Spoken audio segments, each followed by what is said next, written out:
experts des Nations Unies qui ont été tués dans des conditions épouvantables. Et nous comprenons la pression qui est menée sur le gouvernement, notamment à la suite de la mort particulière de ces deux experts. Nous comprenons parfaitement qu'il y ait, sur le plan international, beaucoup d'émoi. Lorsque l'ambassadeur des États-Unis m'a dit que l'expert américain était le fils unique de sa famille, on peut parfaitement comprendre qu'il y ait beaucoup d'émoi au niveau des Nations Unies. Alors, nous avons, dès le début de cette affaire, ouvert plusieurs enquêtes, notamment des enquêtes judiciaires qui sont menées par les magistrats militaires. Pourquoi les magistrats militaires? Parce que ce sont des faits qui sont des faits de guerre. À partir de ce moment-là, ce sont essentiellement les magistrats militaires qui interviennent. Nos enquêteurs ont été un peu partout sur le site et ont pu boucler déjà une partie du dossier concernant les deux experts des Nations Unies qui ont été assassinés, ainsi que l'enquête sur les éléments de nos forces armées qu'on voit dans un village, dans une vidéo qui a circulé de par le monde. Ces enquêtes ont bien avancé. Nous avons, s'agissant des experts des Nations Unies, aujourd'hui 4 personnes aux arrêts, parmi lesquelles on trouve en fait les acteurs principaux de cet assassinat. Sur les personnes qui sont sur la vidéo que vous avez certainement vue, 4 de ces personnes sont aujourd'hui aux arrêts, mais ce sont les 4 personnes qui ont joué le rôle essentiel. D'autres sont bel et bien identifiés et ils sont en train d'être recherchés. Et vis-à-vis d'eux, le parquet va requérir, bien sûr, le défaut, mais ça veut dire qu'ils seront poursuivis, ils seront arrêtés lorsqu'on pourra mettre la main sur eux. Donc, du côté congolais, nous avons déployé tout ce qui était comme arsenal possible pour établir les responsabilités, qui a agi, qui a commandité, est-ce qu'il y a des personnalités politiques au niveau provincial, au niveau national, qui ont eu à jouer un rôle quelconque. Dès le début, nous avions comme principe que la République démocratique du Congo allait mener seule les enquêtes en tant que pays souverain. Nous avons aujourd'hui 3500 magistrats civils, nous avons 800 magistrats militaires et nous pensons être à même de pouvoir mener ces enquêtes et les mener à bonne fin. Les Nations Unies n'entendaient pas les choses de cette manière, raison pour laquelle j'ai tenu à venir pour préciser notre point de vue. Pour les Nations Unies, dès le départ, il fallait une enquête indépendante qui ignore totalement la possibilité pour le Congo de pouvoir mener les enquêtes à la suite de ces violences. Dès le début, comme je vous l'ai dit, nous étions déterminés à mener seules les enquêtes. Après, nous avons évolué en disant nous n'avons rien à cacher. Peut-être que l'apport des experts internationaux, qu'ils soient légistes, qu'ils soient juristes, pourrait effectivement nous permettre d'étoffer nos propres dossiers. Nous avons donc signalé que nous étions prêts à accepter une coopération, une collaboration entre la justice congolaise et des experts internationaux. Donc, le principe étant que nous gardons la direction de toutes ces enquêtes, mais que nous acceptons le principe que des experts internationaux désignés par les Nations Unies peuvent venir se joindre aux magistrats congolais. Sur ce principe-là, nous n'allons pas céder, quelles que soient les pressions dont nous pourrions faire l'objet. Un pays qui a 3500 magistrats civils, un pays qui a 800 magistrats militaires, est à même de pouvoir mener des enquêtes. Donc nous disons, faire une enquête en excluant les autorités congolaises est pour nous quelque chose d'inacceptable. C'est comme si nous n'étions pas un pays indépendant. Mais faire une enquête dirigée par les magistrats congolais et qui intègre des experts internationaux, d'où qu'ils puissent venir, américains, suisses, français, africains, nous sommes d'accord. Nous avons jusqu'ici été un pays africain modèle dans la coopération avec la justice internationale. C'est ici le moment de rappeler que nous étions le 60e pays à ratifier le traité de Rome. C'est notre ratification qui a permis que ce traité de Rome puisse être mis en œuvre. Nous collaborons énormément avec la Cour pénale internationale. Je peux dire, entre guillemets, que les premiers clients de la Cour pénale internationale sont partis de la République démocratique du Congo. Nous collaborons énormément avec la Cour internationale de justice.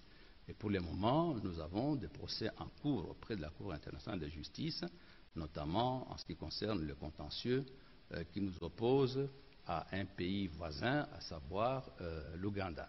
Donc notre collaboration avec la justice internationale a toujours été permanente. S'agissant des enquêtes sur le Kasaï, nous avons entendu par-ci par-là qu'on nous reprochait de n'avoir pas accepté une coopération avec la MONUSCO. C'est totalement faux, parce que les différentes enquêtes se mènent et nous avons associé la MONUSCO dans ces différentes enquêtes. Aujourd'hui, nous avons mis en place ce que nous appelons la task force pour le Kasaï, pour suivre ces différentes enquêtes sur le Kasaï. Cette task force pour le Kasaï, que je dirige moi-même, comprend du côté du gouvernement congolais la ministre des Droits humains, le ministre de la Défense, la représentante personnelle du chef de l'État en matière de violences sexuelles et du recrutement des enfants, l'auditeur général des forces armées, mais dans cette task force, nous avons associé le Bureau conjoint des Nations Unies. Siège avec nous M. Aranaz, qui est le chef du Bureau conjoint des Nations Unies pour les droits de l'homme, ainsi que le général, le chef de la police de la MONUSCO. Donc notre coopération dans le cadre, disons, de cette enquête ne peut pas être remise en question.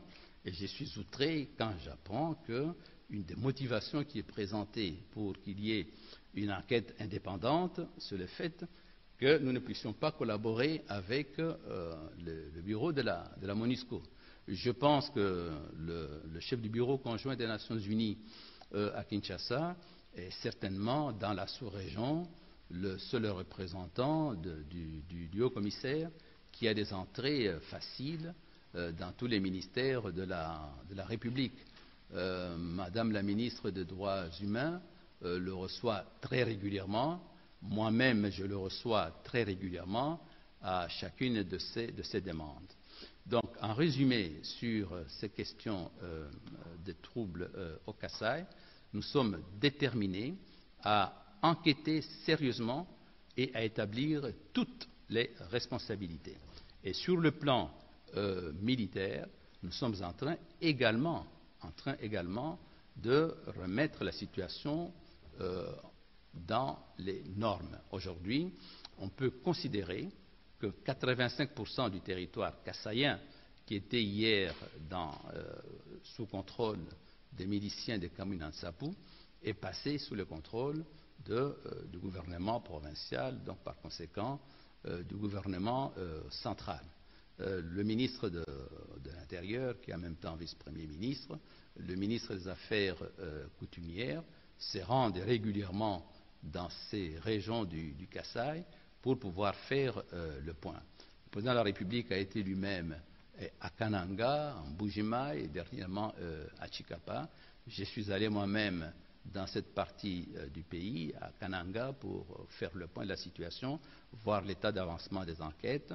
J'ai demandé au procureur général de la République d'aller sur place et il y est allé pour plusieurs jours, ainsi que l'auditeur général des forces armées qui dirigent les enquêtes qui sont menées par les magistrats militaires. Dire donc que du côté congolais, on n'a pas fait ce qu'il fallait est une accusation que nous ne pouvons pas accepter. Donc, pour conclure ce chapitre, nous sommes tout à fait d'accord de collaborer avec les Nations Unies pour faire la lumière sur ce qui s'est passé dans les Kasaï. Nous continuerons à avoir la direction de l'enquête, mais nous acceptons que les experts qui peuvent venir des Nations Unies, quel que soit leur pays d'origine, soient associés à ces enquêtes. Voilà la situation en ce qui concerne le Grand Kasaï. Maintenant, je me tiens à votre disposition si vous avez l'une ou l'autre question que vous voulez poser sur la situation générale en République démocratique du Congo. Mais l'objet essentiel de cette rencontre avec vous était de vous faire connaître notre point de vue, parce que demain, il y aura le dialogue interactif consacré essentiellement à la République démocratique du Congo.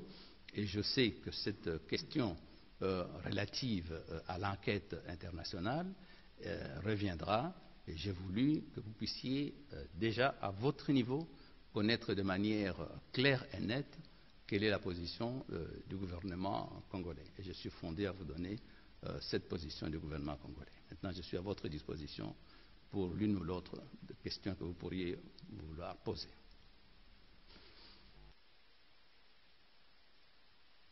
Oui. Thomas, l'installation spatiale.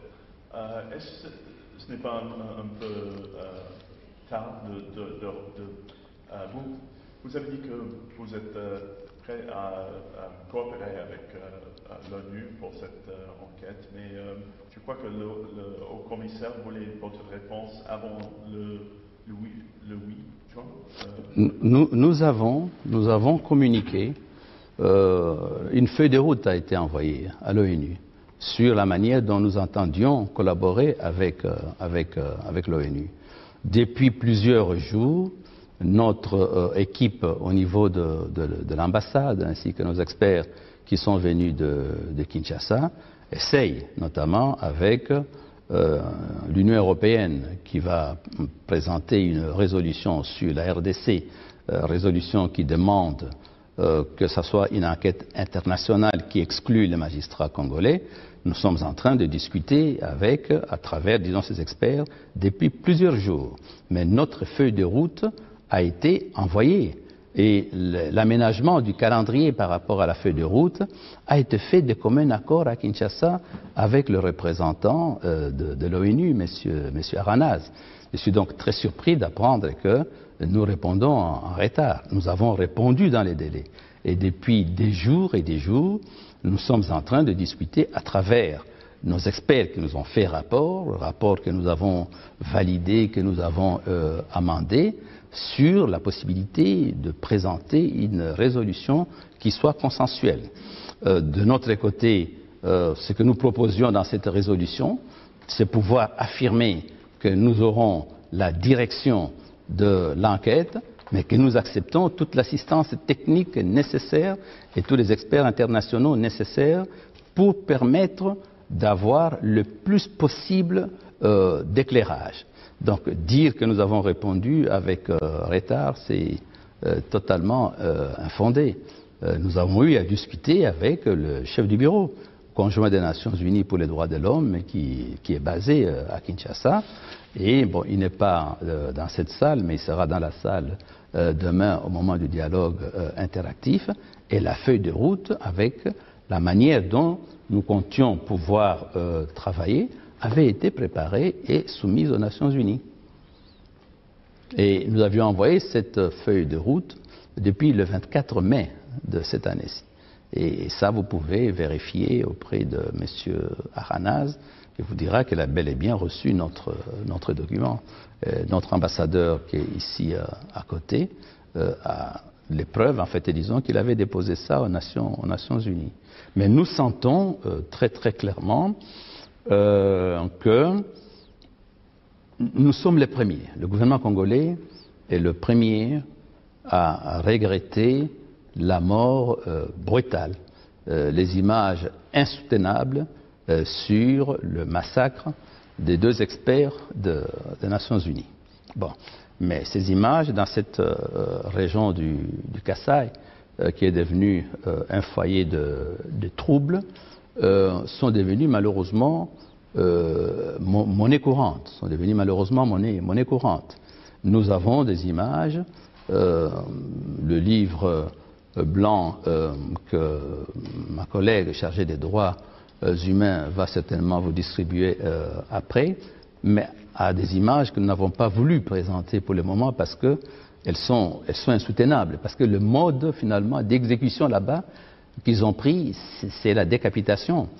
En tant que membre du gouvernement, j'ai pu visionner les images sur l'assassinat des 2 experts des Nations Unies. C'est totalement insoutenable. Donc nous sommes déterminés à faire la lumière. Mais nous sentons très très clairement que malgré le fait qu'il y a plusieurs centaines de Congolais qui ont subi le même sort, qui ont été décapités, on voit ces images avec l'épouse de l'administrateur des territoires de Luebo décapité, et puis son assassin qui exhibe la tête de la victime ainsi que les bras. Mais nous sentons que l'émotion est devenue beaucoup plus forte avec les 2 experts des Nations Unies pour lesquels nous regrettons. Nous regrettons ce qui leur est arrivé. Nous n'aurions pas voulu qu'ils puissent connaître ce sort-là. Et je me mets à la place des parents du jeune Américain et tout, qui n'avait que lui comme fils unique. Je comprends la profondeur, disons, de la douleur. Mais nous aussi, nous sommes en train de gérer un dossier qui comprend des centaines de Congolais qui ont été massacrés dans des conditions horribles. Et ces images sont totalement insoutenables. Nous pensons que si nous devons les présenter à un moment donné, ça ne serait certainement pas devant un public. Il faudrait certainement peut-être les donner dans un dossier pour les Nations Unies. Mais il est clair, et nous comprenons, que aujourd'hui l'exigence d'une enquête internationale est devenue beaucoup plus forte depuis qu'il y a eu les 2 experts qui sont décédés. Nous comprenons parfaitement, mais il faut savoir que plusieurs chefs coutumiers du Kasaï ont été décapités dans des conditions horribles. Et c'est pour cette raison que nous-mêmes, nous avions mis au point un système d'enquête et d'écoute. Tout le monde, ça a fait le tour du monde lorsque le New York Times a publié un enregistrement qui était dans l'ordinateur de Zaïda Catalan et tout ça, mais cet enregistrement est le nôtre. C'est un enregistrement qui a été fait par nos services, parce que nous voulions savoir jusqu'où il y avait des personnalités qui étaient concernées par ce qui se passait au Kasaï. Nous voulions savoir qui a joué un rôle positif, qui a joué un rôle négatif.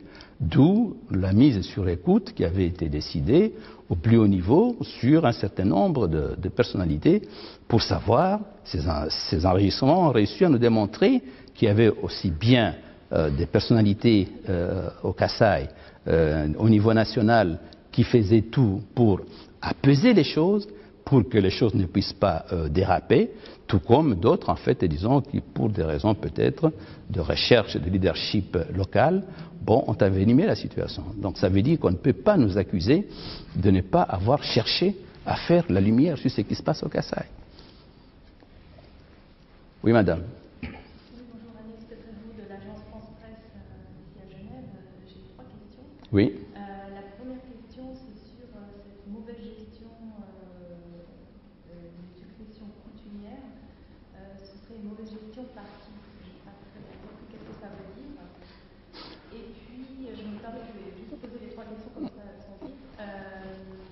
Ensuite, c'était pas directement la situation au Kasaï, mais je voulais savoir si vous pouvez nous dire quel sort la justice congolaise réserve à M. Katumbi, qui a annoncé son retour imminent dans ce pays.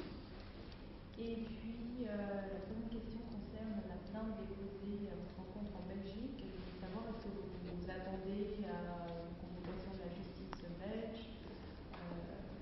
Voilà, est-ce que vous avez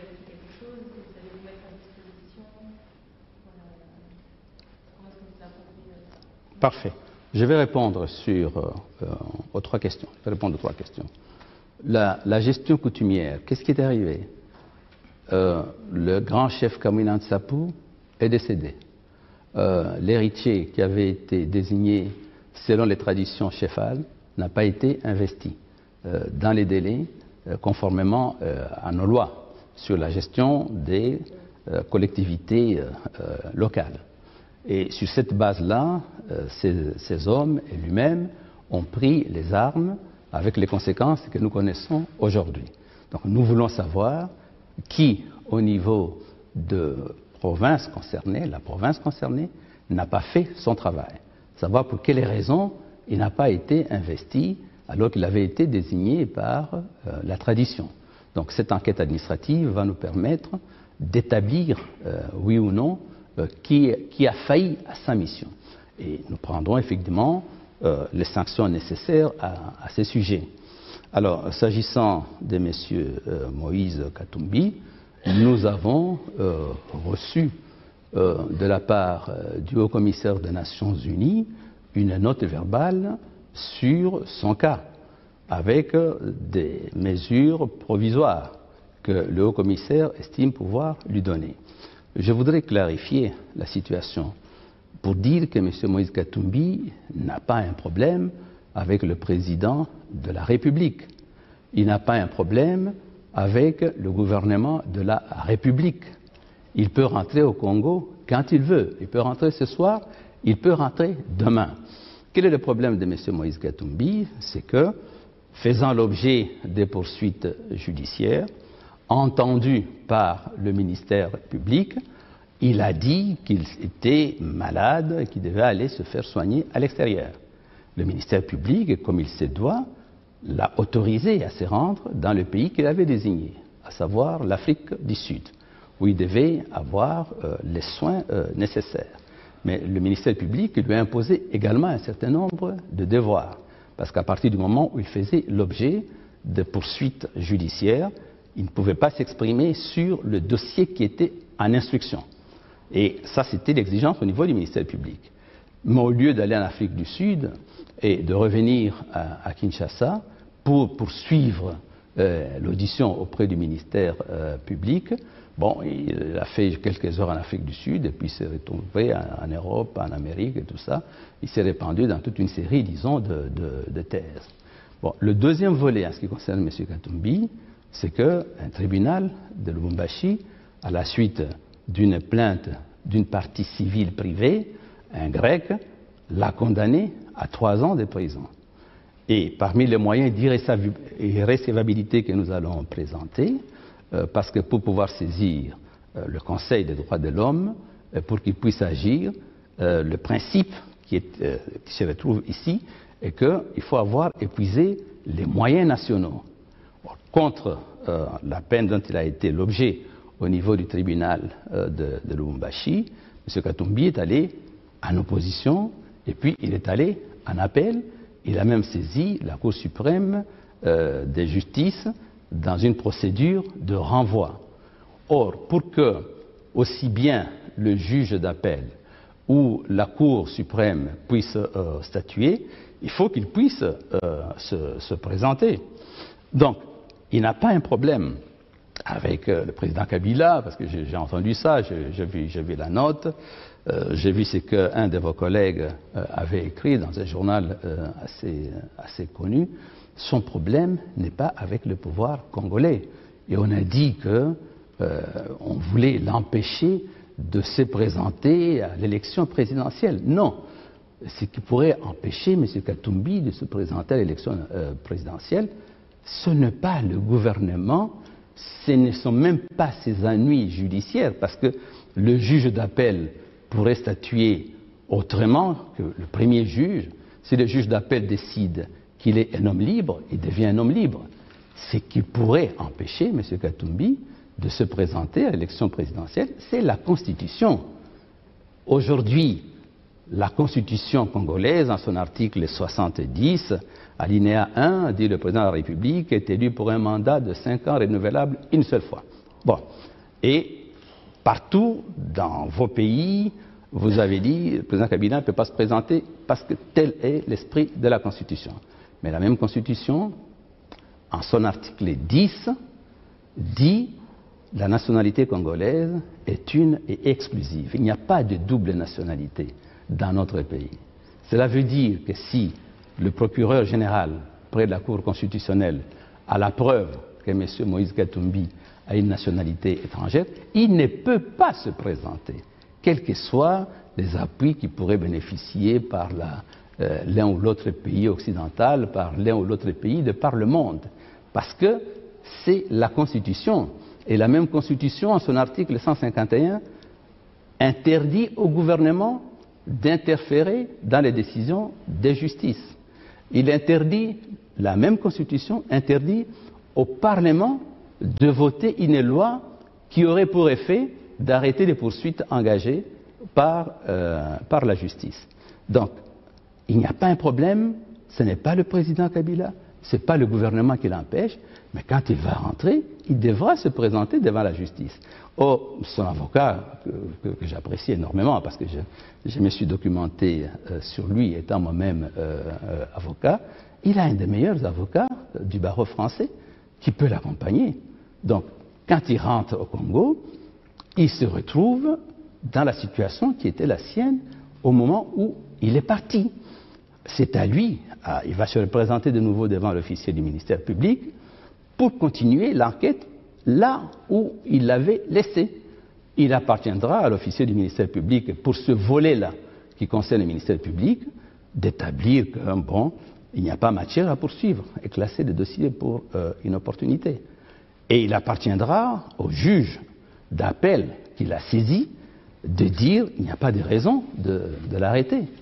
Il faut savoir que notre code pénal et notre code de procédure pénale n'ont pas été promulgués maintenant pour les besoins de la cause, pour le cas de M. Moïse Katumbi. C'est deux codes que nous avons hérités de la colonisation et ces dispositions pour savoir comment une personne qui a été déclarée condamnée avec arrestation immédiate, tout ça est prévu dans le code. Donc on n'a pas pris des dispositions particulières pour lui. Le juge d'appel pourra décider que non, il n'y a pas de raison de poursuivre, ça s'arrête. Le juge d'appel pourra décider que M. Moïse Katumbi peut, en toute liberté, en fait, disons, circuler sur le pays. Mais la vérité, c'est que quand il arrive, il se retrouve avec ces dossiers tels qu'ils sont. Aujourd'hui, la démarche est qui est de dire il va avoir un sauf-conduit, on ne peut pas le poursuivre. Non. Si vous avez l'ambition d'être un jour le premier magistrat de votre pays, le minimum, c'est que vous puissiez respecter les lois dont vous serez demain le premier magistrat. Donc, sur cette question-là, ce n'est pas le pouvoir politique, ce n'est pas le président de la République. Il y a deux dossiers, un mené par le ministère public. À la limite, celui qui est mené par le ministère public, on peut voir qu'est-ce qu'il faut pouvoir faire. Et puis, il y a des dossiers qui sont menés par des privés. On a dit oui, mais la juge qui avait prononcé après a fait des déclarations. Ces déclarations n'ont aucune valeur. Parce que la décision, quand elle est prise, c'est une décision collégiale. C'est un collège de magistrats. C'est 3 magistrats de siège, un magistrat du parquet et un greffier. Donc que maintenant, après avoir rendu la décision, une de ces personnes se désolidarise et fait des déclarations.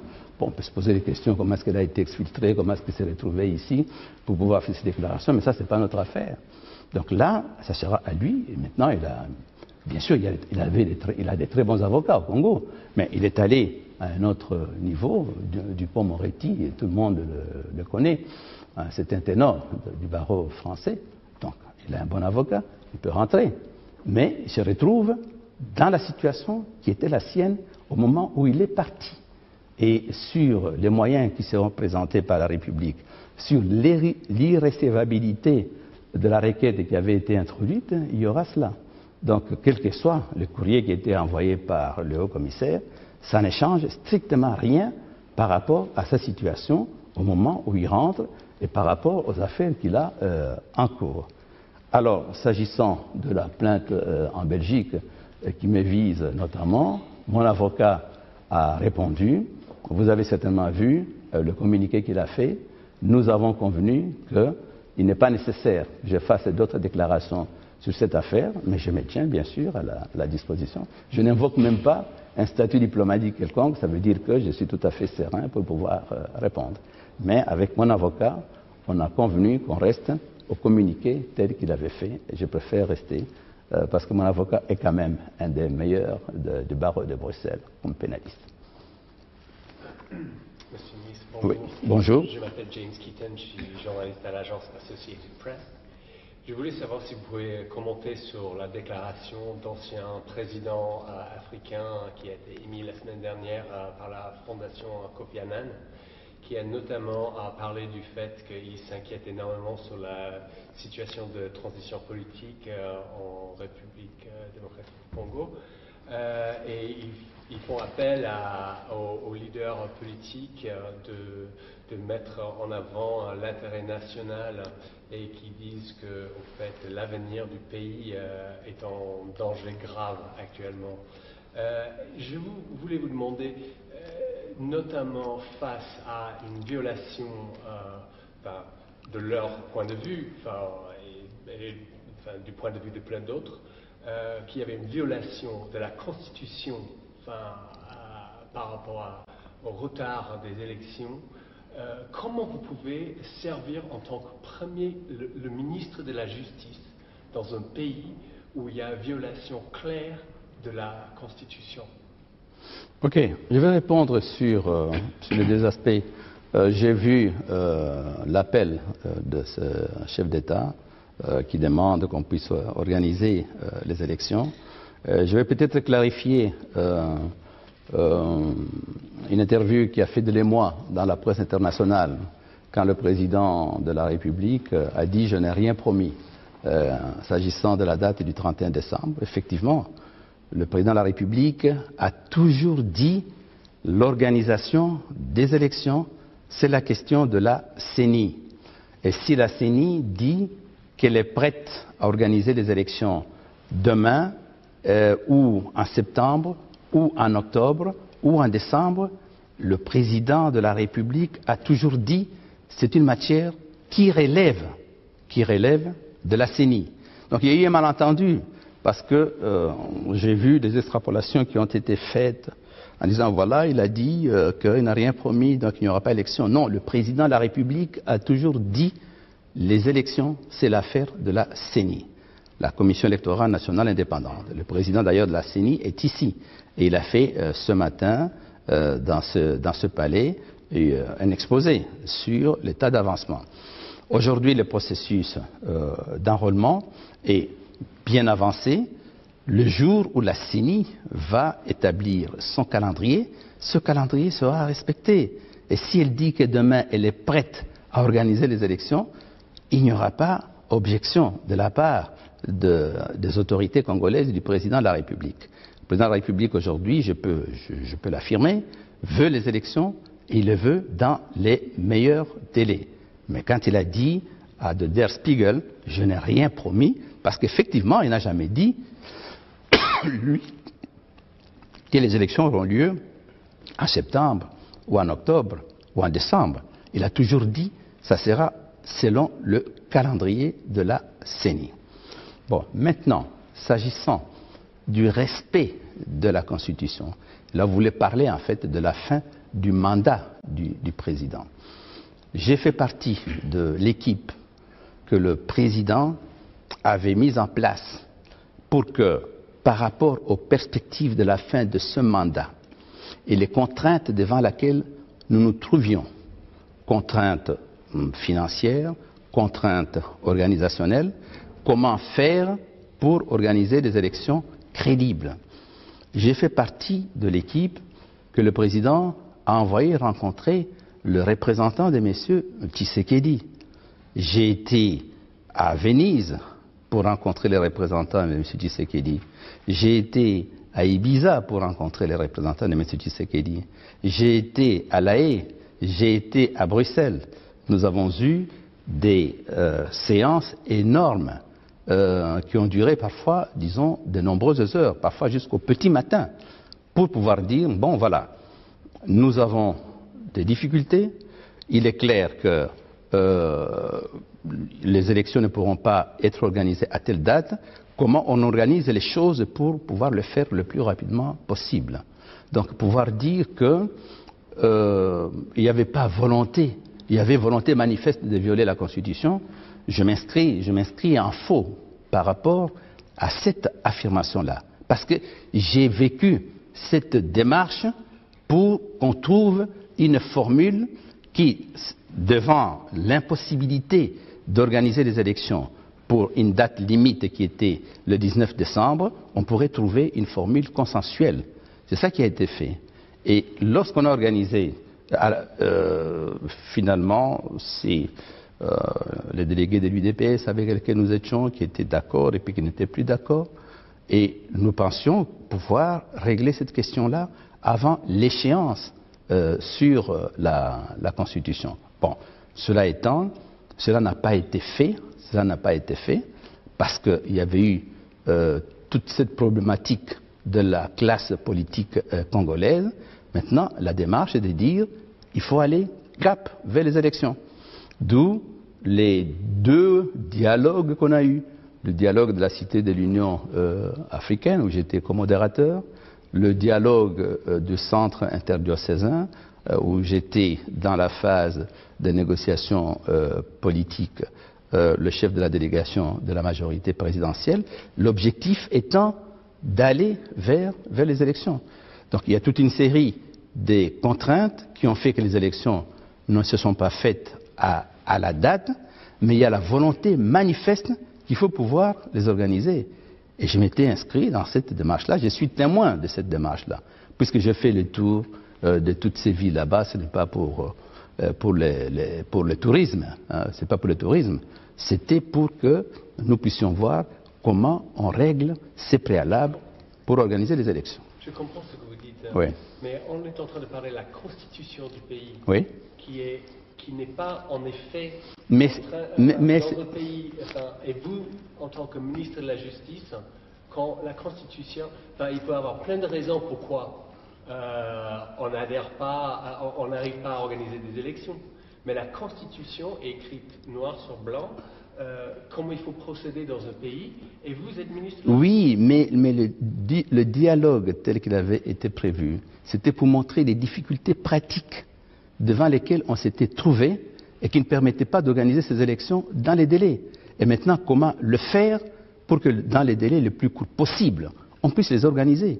Et vu comme ça, je considère que cette démarche qui a fait qu'il y a eu ces va-et-vient, ces différents allers-retours, Bruxelles-Kinshasa, Bruxelles-Venise, Bruxelles-Ibiza, c'était inscrit dans une logique de respecter la Constitution au mieux, malgré les cas de force majeure qui ont fait qu'on n'a pas pu organiser les élections dans les délais.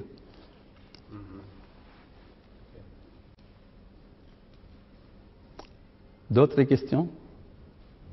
Oui, madame. Vous avez parlé de l'enquête sur les deux experts de l'ONU. Quand est-ce que vous pensez qu'elle sera clôturée? Et puis, qu'en est-il des autres enquêtes dont vous avez parlé sur les décapitations des autres chefs coutumiers? Oui. Aujourd'hui, s'agissant de l'enquête sur les deux experts des Nations Unies, nous avons dans la vidéo de leur exécution identifié une douzaine de personnes, et parmi lesquelles les 4 qui étaient les plus actives et qui ont posé des actes et qu'on voit parfaitement. Sur ces 12 personnes, les 4 les plus actifs sont aux arrêts. Les autres sont en fuite. Et comme je l'ai dit, nous avons ouvert le procès depuis le 5 de ce mois sur place à Kananga. Et il se poursuit. On va requérir des faux pour ceux qui sont en fuite. Aujourd'hui, le parquet militaire qui mène le dossier a déjà suffisamment d'éléments que pour cette enquête puisse se faire. Donc, dans les prochaines semaines, dans les prochains mois, le procès qui a démarré va pouvoir connaître un aboutissement. S'agissant des autres cas de décapitation et consorts, aussi un procès a démarré en Bujima, et cette fois-ci contre nos propres forces. C'est la vidéo qui avait circulé sur les réseaux sociaux où on voit nos militaires en train d'abattre quelques personnes. Cette enquête-là a démarré et le procès est aujourd'hui en cours. Et nous disons, il y a eu de nombreuses victimes, de centaines de victimes. On a trouvé plusieurs fosses communes. Il y aura autant de procès que nous aurons les éléments. Donc notre volonté de mener ces enquêtes là-bas va aller jusqu'au bout, et notamment savoir qui ont agi dans la décapitation des 39 policiers de la police nationale congolaise. Donc le Kasaï va connaître pendant les mois, si pas les années qui viennent, toute une série de procès liés aussi bien à l'assassinat des 2 experts des Nations Unies qu'à l'assassinat de plusieurs centaines de Congolais par les miliciens et autres. S'agissant des 2 experts, le procès a démarré. Le parquet militaire a bouclé l'enquête et 4 personnes sont aux arrêts. Et le procès a démarré devant le tribunal militaire depuis le 5 juin. Donc il se poursuit devant le tribunal militaire. Le procès contre les militaires qui avaient exécuté les civils à Mwanza-Lumba a également démarré au niveau de Mbuji-Mayi. Et il se poursuit. Donc à la suite des différents éléments que nous avons, et c'est là que nous disons, les experts internationaux qui pourraient venir vont nous aider certainement à pouvoir compléter nos dossiers, parce que la volonté de faire ces enquêtes, de les pousser au bout et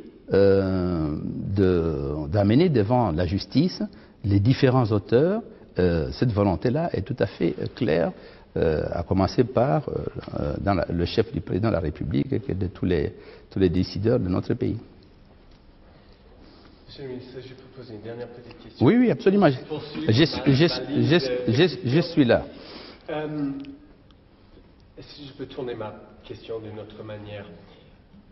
Comment vous pouvez dire à un Congolais moyen de respecter les lois du pays si le gouvernement lui-même ne respecte pas la Constitution? Même si vous dites que vous voulez respecter la Constitution au mieux, si un Congolais moyen dit « je voulais respecter au mieux la loi », mais je ne l'ai pas fait. Comment vous voulez qu'un Congolais respecte la loi quand le gouvernement ne respecte pas la Constitution? Mais où est-ce que le gouvernement n'a pas respecté la Constitution? Parce qu'il y avait la date prévue. Mais ça, je vous ai signalé, vous avez un point de fixation par rapport, disons, à cette question de la date. Je vous ai expliqué, je ne suis pas revenu sur les conditions qui ont fait qu'on n'a pas organisé les élections dans les délais, le fait que le gros des ressources ait été mis en place pour combattre la rébellion du M23 et consorts. Donc je ne suis pas revenu sur tout cela. Je vous ai dit, la volonté au niveau du gouvernement est d'organiser les élections. Et le président de la CENI est ici à Genève. Il est arrivé hier. Il est ici à Genève. Il a fait un exposé ce matin pour démontrer où est-ce que nous allons. Parce que dans tout ce discours-là, la chose qui est positive, c'est qu'aujourd'hui, l'enrôlement des électeurs suit son cours avec un plein succès. On a dépassé les 27 millions d'enrôlés, alors qu'il y a 14 provinces sur 26 qui n'ont pas fini l'enrôlement. Et nous allons vers un horizon de 42 à 43 millions d'électeurs. Une fois que ces enrôlements sont terminés, le président de la CENI va publier son calendrier. Donc nous allons vers cela. Mais les cas des forces majeures, c'est également inscrit dans le droit positif. Et ça, c'est clair. Donc je vous ai expliqué les raisons pour lesquelles on n'a pas organisé ça dans les délais. Je vous ai expliqué les efforts du président de la République pour que les choses puissent se dérouler dans les meilleurs délais, les difficultés devant lesquelles on s'est retrouvé. Parce que si nous sommes allés finalement d'abord au dialogue à la Cité de l'Union africaine et ensuite au dialogue à la CENCO, c'est dans la recherche de coller au plus au calendrier tel qu'il est prévu par la Constitution. Donc je peux vous garantir que les élections, selon le calendrier qui sera fait par la CENI, vont être organisées. Et prochainement, donc, mais c'est à la CENI à pouvoir communiquer le calendrier. Et on fera tout pour que pour les prochaines échéances, on respecte strictement cela. Oui, madame. Juste une dernière question, Catherine Sanson pour le magazine Fiscal Bill. Je voulais revenir au projet de résolution qui a été déposé. Comment comptez-vous réagir au cas où cette résolution serait votée? Ben, ça serait dommage, pour la simple raison que s'il y a une résolution qui est votée et qui ne tient pas compte de nous, son application sera difficile. Comment voulez-vous que les experts puissent aller dans un pays étranger sans qu'ils puissent passer par les autorités nationales? Ils vont arriver comment? Comment vont-ils avoir le visa? Comment vont-ils avoir accès aux provinces? Donc la meilleure formule serait que on aille vers une solution acceptable par tous. Je vais recevoir tout à l'heure un groupe d'ambassadeurs pour le faire comme je viens de le faire avec vous, expliciter notre point de vue. Il n'y a pas mauvaise volonté de notre part, mais je vais expliquer les raisons pour lesquelles nous considérons qu'on ne peut pas faire fi de nos 800 magistrats militaires, on ne peut pas faire fi de nos 3500 magistrats civils et se présenter au Congo comme si c'était un État néant, comme si les institutions n'existaient pas. Nous avons quand même pu prouver que nous avions les magistrats, bien sûr, ils ne sont peut-être pas tous au point, mais nous avons quand même pu prouver à la suite d'un concours international qu'un de nos magistrats militaires a été choisi par les Nations Unies pour devenir procureur spécial pour la Cour pénale spéciale en République centrafricaine. Donc ça veut dire que notre justice fonctionne. Il peut y avoir des ratés, mais on ne peut pas dire qu'elle ne fonctionne pas. La preuve, c'est la désignation de ce magistrat congolais, qui est le procureur spécial pour la Cour pénale spéciale pour la République centrafricaine, où il est nommé pour un mandat de 5 ans par les Nations Unies. Pardon, si je peux poursuivre. Oui, oui. Ce que vous êtes en train de dire, vous avez posé la question, comment est-ce qu'ils vont avoir des visas, etc. C'est-à-dire que le gouvernement congolais ne va pas donner des visas il est évident que ça va créer un problème. Donc vous avez refusé les demandes de visas? Il est évident qu'il va y avoir un problème, parce que je ne vois pas comment une équipe d'experts internationaux pourra se rendre au Congo, entrer dans le territoire, se promener sur l'ensemble du territoire sans être accompagné des magistrats, des policiers congolais. Comment ils vont faire? Bon, si on considère qu'on peut le faire sans nous, bon, ça veut dire qu'ils ont des créneaux par lesquels ils vont passer. Alors qu'est-ce qui va être finalement? Ça va être des enquêtes du genre, parce qu'on a déjà eu ça dans le passé, pour d'autres pays, où finalement, bon, on a mis en place des commissions indépendantes qui se sont contentées d'aller dans les pays frontaliers et puis d'écouter des réfugiés. Or, nous les invitons ici à pénétrer notre territoire, à travailler avec nous, pour que nous puissions, j'ai dit, comme je l'ai dit, nous sommes un pays africain qui a le plus collaboré avec la justice internationale. D'autres pays africains nous ont demandé de faire bloc autour d'eux pour quitter la Cour pénale internationale. Nous avons refusé. Nous avons refusé. Or, si nous avions dit, avec nos 80 millions de population, si nous avions dit, nous quittons la Cour pénale internationale comme on nous le demandait, ça aurait été l'hémorragie. Et je vous ai montré les exemples. C'est notre ratification qui a permis à la Cour pénale internationale de pouvoir commencer à fonctionner. Donc nous sommes ouverts, mais je ne vois pas comment, ce n'est pas un pays sous tutelle des Nations Unies, sous administration des Nations Unies. Vous allez faire comment à ce moment-là? Je comprends, je veux juste être sûr que j'ai compris votre réponse. Vous avez compris ma réponse. Le gouvernement va refuser des demandes de visa, des gens qui seraient... Si on considère qu'on peut se passer de nous pour faire l'enquête, alors faites-le. Faites-le. Mais vous allez toujours permettre à ces gens de rentrer dans le pays. Mais ils vont rentrer comment dans ce pays? Ils vont considérer que c'est un pays qui est sous administration des Nations Unies et qu'ils peuvent y aller et se promener, faire ce qu'ils veulent. Et ce que nous demandons, c'est un minimum raisonnable. Nous disons, avant nous étions bloqués sur un aspect, c'est nous qui menons l'enquête. Et rien que nous. Et nous avons dit, nous avons 3500 magistrats civils, nous avons 800 magistrats militaires, nous sommes capables de mener les enquêtes. Bon. Et puis nous avons évolué. Nous avons dit, mais tout compte fait, bon, tant mieux, ils vont peut-être nous faciliter la tâche. Qu'ils viennent, mais qu'ils travaillent avec nous. Mais s'ils disent qu'ils vont venir et ils vont travailler sans nous, ils font comment? Pour aller quand même dans une province, le minimum, c'est d'arriver et de voir l'autorité provinciale. Hein? Ils vont faire comment? C'est un pays qui est 5 fois la France. Vous arrivez comment dans un pays qui est 5 fois la France et vous entrez quelque part, vous ne voyez pas l'autorité provinciale, l'autorité administrative, vous ne voyez pas l'autorité de police et vous dites, voilà, bon, ben, je viens de Genève, je viens faire les enquêtes. C'est infaisable.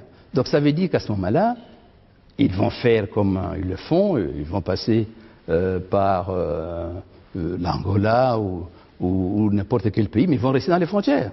Mais est-ce qu'en restant dans les frontières, ils ont la réalité? On parle de choses différentes. Vous parlez du fait de pouvoir se balader à l'intérieur de la République démocratique du Congo. Moi, je parle juste de l'entrée directe. Je parle du fait d'entrer dans la République démocratique du Congo. Vous le faites comment? Vous le faites comment si vous refusez de reconnaître que ce pays a des institutions, a des administrations qui fonctionnent? Parce que l'idée de dire qu'on va le faire sans eux, ça veut dire qu'il n'y a pas de gouvernement dans ce pays. Qu'il n'y a pas de gouvernement dans ce pays.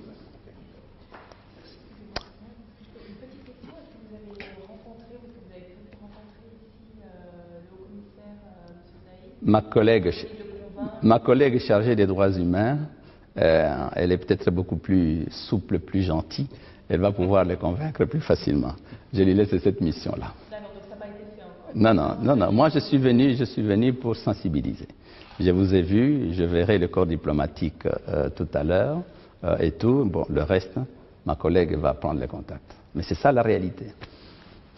Nous sommes donc de très bonne foi, mais il est impossible de faire les choses sans nous. Et nous n'allons pas dire à ces gens, non, voilà, suivez-nous. Non, nous voulons qu'ils viennent, qu'ils complètent les informations, qu'ils nous les amènent, que nous puissions les travailler ensemble. Voilà la situation. Voilà, oui. Pardon, juste encore une petite question. Pourquoi la presse belge vous appelle le roi du cobalt? Le roi? Le roi du cobalt. Oui, bon, ça c'est... Vous savez, la presse, elle écrit ce qu'elle veut. Moi, je ne suis pas dans le cobalt. Mais comment je pourrais me renseigner sur votre histoire dans le business dont vous, je ne sais pas... Si vous... Écoutez, avant de faire la politique, j'ai évolué dans le privé. J'ai été patron d'une société minière pendant une vingtaine d'années. Hein. Une société minière d'ailleurs de droit belge. Hein. Mais de là à dire... Mais effectivement, cette société, là-bas, il n'y a pas de cobalt. Hein. C'est d'autres minerais. Et maintenant, vous avez toujours des intérêts dans le... Je n'ai aucun intérêt nulle part. Et vous avez la possibilité aujourd'hui de vous renseigner. Il y a toute une série de mécanismes qui vous permettent de vérifier, en fait, et disons, qui a quoi, dans quoi. Aujourd'hui, si je dois faire une enquête sur quelqu'un, je peux aller dans les réseaux spécialisés et je vois exactement, en fait, disons, dans quoi il est. Mais j'ai été patron d'une société minière pendant une vingtaine d'années. Mais qui ne faisait pas le cobalt. Le cobalt, c'est au Katanga. Qui faisait autre chose à l'est du Congo. Et une société de droit belge. Et aux capitaux belges et français.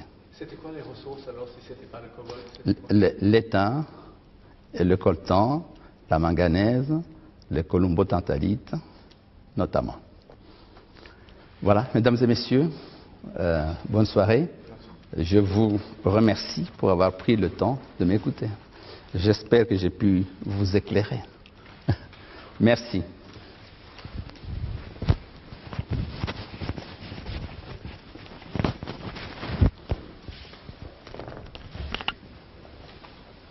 Vous voulez mes cartes? Hein?